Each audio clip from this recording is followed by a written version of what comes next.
जय हिंद दोस्तों, इस नए वीडियो में आप सभी का स्वागत है। तो आज की इस वीडियो में हम लोग बात करने वाले हैं इंटरप्ट्स के बारे में। जो आपका 8085 माइक्रो प्रोसेसर है उसमें कौन कौन से इंटरप्ट होते हैं, इंटरप्ट क्या होता है, ठीक है। जैसे आपका सॉफ्टवेयर इंटरप्ट क्या होता है, हार्डवेयर इंटरप्ट क्या होता है, आपका कई सारे आपके इंटरप्ट्स होते हैं, जो इसकी इंटरप्ट सिग्नल्स होते हैं उनके बारे में हम लोग बात करेंगे, ठीक है। मास्केबल इंटरप्ट क्या होता है, अनमास्केबल इंटरप्ट क्या होता है, फिर आपका डिफरेंट के आपके जो टाइप्स हैं इंटरप्ट के उसके बारे में हम लोग बात करने वाले हैं। तो वीडियो बहुत ही इंपॉर्टेंट होने वाला है, मोस्ट इम्पॉर्टेंट टॉपिक है, इसलिए वीडियो को कंप्लीट देखिएगा, पूरा देखिएगा, तभी सारी चीज़ें आपको बहुत अच्छे से समझ में आएंगी, ठीक है। कंप्लीट वीडियो देखिएगा, पूरा देखिएगा, आपको सारी चीज़ें बहुत अच्छे तरीके से समझ में आ जाएंगी। तो चलिए स्टार्ट करते हैं और समझते हैं सबसे पहले कि इंटरप्ट क्या होता है, ठीक है। A signal input to the CPU makes execution of current program to stop. Interrupts क्या होता है कि जो भी आपका माइक्रो प्रोसेसर है, 8085 माइक्रो प्रोसेसर है या फिर जो भी कोई भी माइक्रो प्रोसेसर है, वो जो भी प्रोग्राम एग्जीक्यूट कर रहा है, जो भी इंस्ट्रक्शन एग्जीक्यूट कर रहा है, ठीक है, उसके करंट एग्जीक्यूशन को क्या कर देता है, स्टॉप कर देता है, रोक देता है या फिर डिले कर देता है, ठीक है। इसी को हम लोग इंटरप्ट बोलते हैं। इंटरप्ट का मतलब ही यही होता है कि कोई अगर माइक्रो प्रोसेसर अपना एग्जीक्यूशन कर रहा है, अपना काम कर रहा है, तो वो कुछ समय के लिए अपने काम को रोक के जो इंटरप्ट दिया गया है, ठीक है, इंटरप्ट सिग्नल्स दिए गए हैं उन पे पहले बात करता है कि क्या इंटरप्ट दिया गया है, फिर उसको एग्जीक्यूट करता है, फिर अपने मेन प्रोग्राम पे जाता है। और कैसे होता है अभी हम लोग देखते हैं। इंटरप्ट का साफ साफ यही मतलब है कि कुछ समय के लिए जो आपका मेन ऑपरेशन है उसको रोक देगा इंटरप्ट, और जो इंटरप्ट सिग्नल के थ्रू, इंटरप्ट के थ्रू जो हम लोग एग्जीक्यूट कराना चाहते हैं वो एग्जीक्यूट करेगा, ठीक है। या फिर जो माइक्रो प्रोसेसर एग्जीक्यूट कराना चाहता है वो एग्जीक्यूट करेगा इंटरप्ट के थ्रू, ठीक है। चलिए अगला हम लोग पॉइंट देखते हैं। Interrupt is a signal input to the CPU which stop its normal sequence of operations. तो यहाँ पे इंटरप्ट क्या होता है, एक तरह का इनपुट, जो आपका इनपुट सिग्नल होता है, ठीक है। इंटरप्ट क्या होता है, एक इनपुट सिग्नल है जो नॉर्मल जो सीक्वेंस होता है ऑपरेशन का माइक्रो प्रोसेसर के या फिर CPU के, उसको क्या कर देता है, स्टॉप कर देता है, ठीक है। नॉर्मल जो सीक्वेंस होता है ऑपरेशन का, ठीक है, उसको क्या कर देता है, स्टॉप कर देता है या फिर डिले कर देता है कुछ समय के लिए, किसके, CPU के या फिर माइक्रो प्रोसेसर के, ठीक है। And transfer the control to another program to routine, और क्या करता है, ट्रांसफ़र कर देता है कंट्रोल को किसी अन्य रूटीन पर, प्रोग्राम के किसी अन्य रूटीन पे उसको ट्रांसफ़र कर देता है कंट्रोल को। अगला पॉइंट देखते हैं, नेक्स्ट पॉइंट क्या है। A signal which transfer the control from a low priority है program to high priority. Signal जो सेंड किया जा रहा है, जो ट्रांसफ़र किया जा रहा है कंट्रोल सिग्नल, ठीक है, कंट्रोल जो ट्रांसफ़र किया जा रहा है वो कहाँ से कहाँ तक जाएगा, लो प्रायोरिटी प्रोग्राम से कहाँ तक जाएगा, हाई प्रायोरिटी तक जाएगा, ठीक है। लो से कहाँ तक जाएगा, हाई तक जाएगा। चलिए अगला हम लोग देखते हैं, नेक्स्ट पॉइंट क्या है। अगले पॉइंट में है आपका interrupt is a mechanism by which the CPU या फिर micro processor is made to transfer control from the current program to another program having a higher priority. Interrupt क्या होता है, एक मैकेनिज्म होता है जिससे क्या होता है कि जो माइक्रो प्रोसेसर होता है तो कंट्रोल सिग्नल को ट्रांसफ़र कर देता है करंट प्रोग्राम जो एग्जीक्यूट हो रहा होता है, ठीक है, उसको रोक के अपना जो कंट्रोल होता है किसी अन्य प्रोग्राम के पास जो कि हायर प्रायोरिटी के होने चाहिए उसके पास क्या कर देता है, ट्रांसफ़र कर देता है, ठीक है। यही आपका इंटरप्ट होता है। इसके बाद हम लोग देखते हैं इंटरप्ट के कुछ और बेसिक कॉन्सेप्ट के बारे में। Generally interrupts are generated from peripheral devices. जो आपका इंटरप्ट्स होता है वो जनरली किससे जनरेट होता है, पेरिफेरल डिवाइसेस से जनरेट होता है, ठीक है। किससे जनरेट होता है, पेरिफेरल डिवाइसेस से जनरेट होता है इंटरप्ट सिग्नल।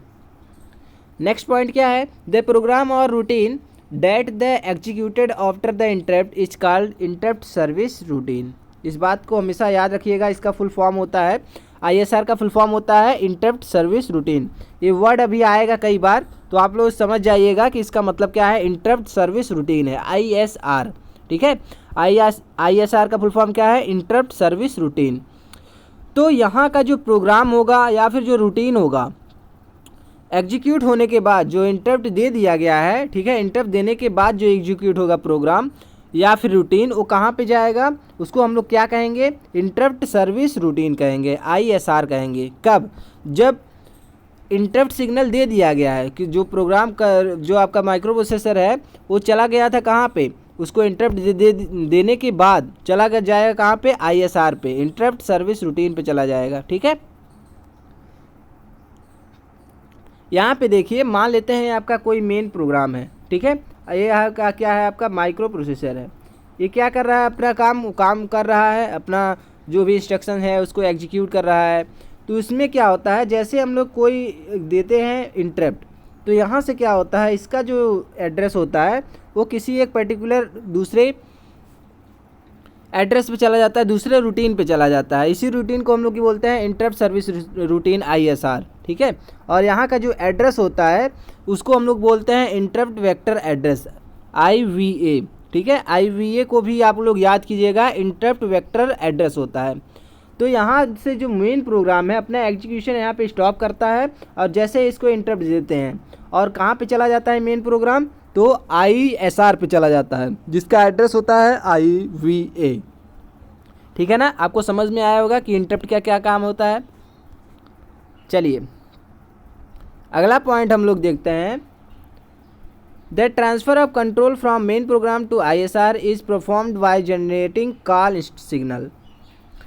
तो जो आपका कंट्रोल ट्रांसफ़र हो रहा है मेन प्रोग्राम से, ठीक है, मेन प्रोग्राम से जो सेकेंडरी प्रोग्राम है उसके पास जो आपका कंट्रोल ट्रांसफ़र हो रहा है, ISR के पास जो कंट्रोल ट्रांसफ़र हो रहा है वो कैसे आपका होगा, तो कॉल सिग्नल जनरेटिंग के परफॉर्म्ड के बाद ही होगा। ठीक है, कॉल इंस्ट्रक्शंस का यूज़ करके ऐसा होता है।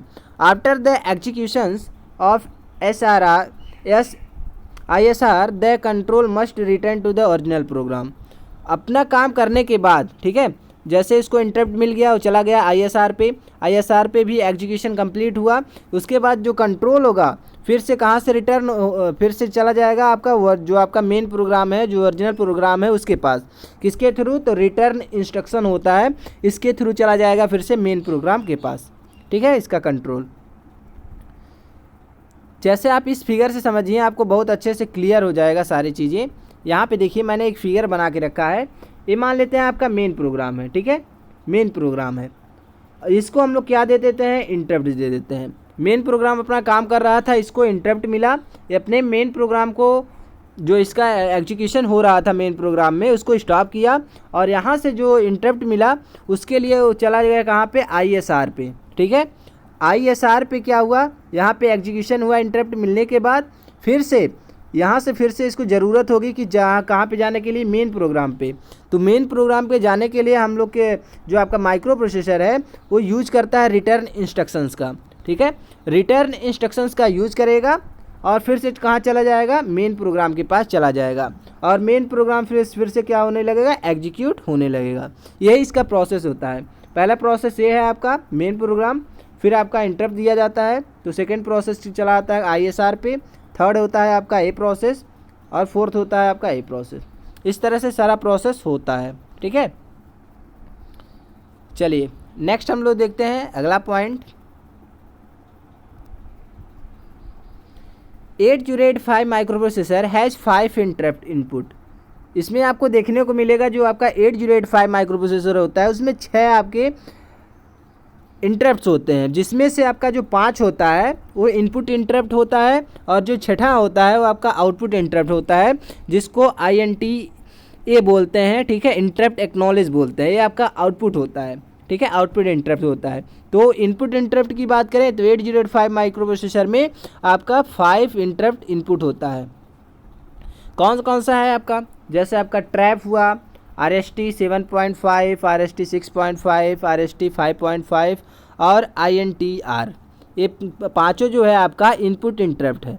और एक आपका होता है आउटपुट इंटरप्ट जिसको बोलते हैं INTA, जिसका मतलब होता है इंटरप्ट एक्नॉलेज, ये आपका एक्टिव लो सिग्नल होता है।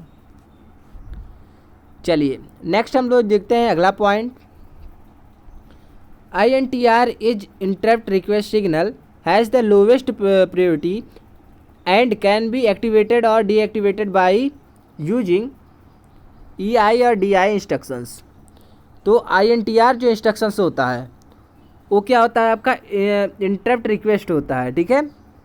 INT का मतलब होता है इंटरप्ट, R का मतलब होता है रिक्वेस्ट। तो इंटरप्ट रिक्वेस्ट सिग्नल होता है INTR जो कि लोवेस्ट प्रायोरिटी का होता है, ठीक है। INTR का क्या होता है, लोवेस्ट प्रायोरिटी होता है। और इसको एक्टिवेट और डीएक्टिवेट करने के लिए दो इंस्ट्रक्शंस का यूज़ करते हैं जिसको बोलते हैं EI और DI इंस्ट्रक्शंस। EI का मतलब होता है इंटरप्ट इनेबल और DI का मतलब होता है इंटरप्ट डिसेबल, ठीक है। आपको देखने को मिलेगा यहाँ पे कि जब फ्लिप फ्लॉप 0 होगा, ठीक है, इंटरप्ट इनेबल फ्लिप फ्लॉप भी बोला जाता है इसको। जब इंटरप्ट इनेबल फ्लिप फ्लॉप 1 होगा तो यहाँ पे EI क्या होगा, 1 होगा। यही आपका इंटरप्ट इनेबल हो जाएगा 1। और DI क्या है आपका, डिसेबल है मतलब 0 हो जाएगा। तो इंटरप्ट डिसेबल जो फ्लिप फ्लॉप है वो क्या हो जाएगा, 0 हो जाएगा, ठीक है। चलिए, तो उम्मीद करते हैं वीडियो आपको अच्छे से समझ में आया होगा इंटरप्ट के बारे में, कैसे इंटरप्ट काम करता है, ठीक है।